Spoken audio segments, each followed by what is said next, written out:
You are standing in a landscape that doesn't even have a name yet, and the only thing in your hand is a sharpened stick. The sun is just starting to bleed over the horizon, and your stomach is a hollow, gnawing pit.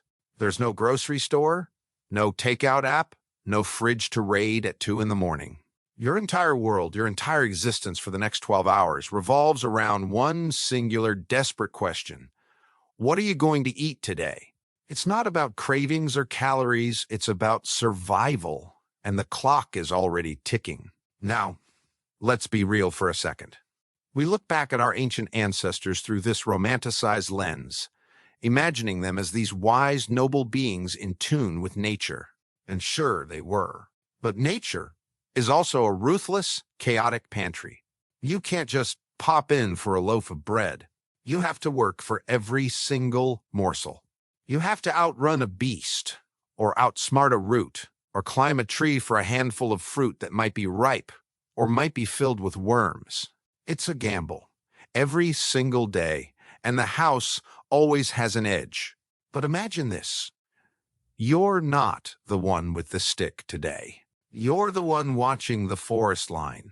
You see the branches shake, hear the guttural snort of a wild boar, and then you see your brothers and sisters closing in. There's a split second where everything hangs in the balance. This isn't a chore. This is a war. Because if they don't bring that animal down, the children in the cave don't eat. The pressure isn't just a job deadline. It's the physical weight of your tribe's survival pressing down on your shoulders. Once the hunt is over, the real work begins. Picture the scene. The air is thick with the smell of blood and earth, and you're huddled around a fire that spits and crackles. That hunk of meat is tough, sinewy, and tastes nothing like the sterile pink flesh we buy wrapped in plastic. It's gamey, rich, and tastes of the forest it just came from. They gnaw the marrow from the bones, a greasy, nutrient-packed delicacy.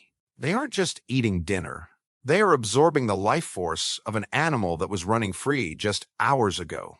Now here's the million-dollar question that should make you stop scrolling. When was the last time you actually tasted your food? When was the last time you felt the texture of a single grain of rice on your tongue?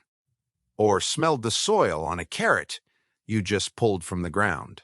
We consume so much food mechanically, while we're driving or glued to a screen, that we've lost the ritual.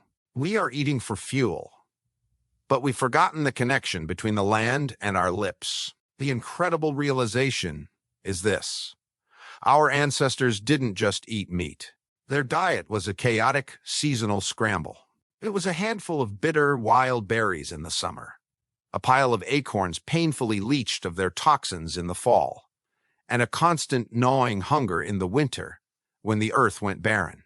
They ate whatever they could find, grubs, flowers, tubers, and sometimes, if they were lucky, a feast. They were the ultimate opportunists, and their greatest tool wasn't their weapons. It was their adaptability. And that is the one thing we share with them today. Think about that resilience for a moment.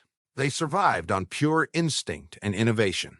And while you're probably not going to go chase a wild boar tomorrow, this idea should shift the way you look at your own plate. When you sit down for your next meal, don't just shovel it in. Ask yourself, where did this come from? What journey did it take to reach your hands?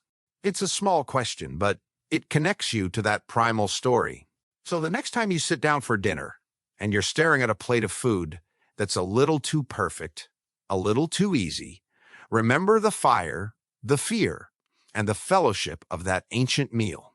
They were just people, trying to get through the day, just like us.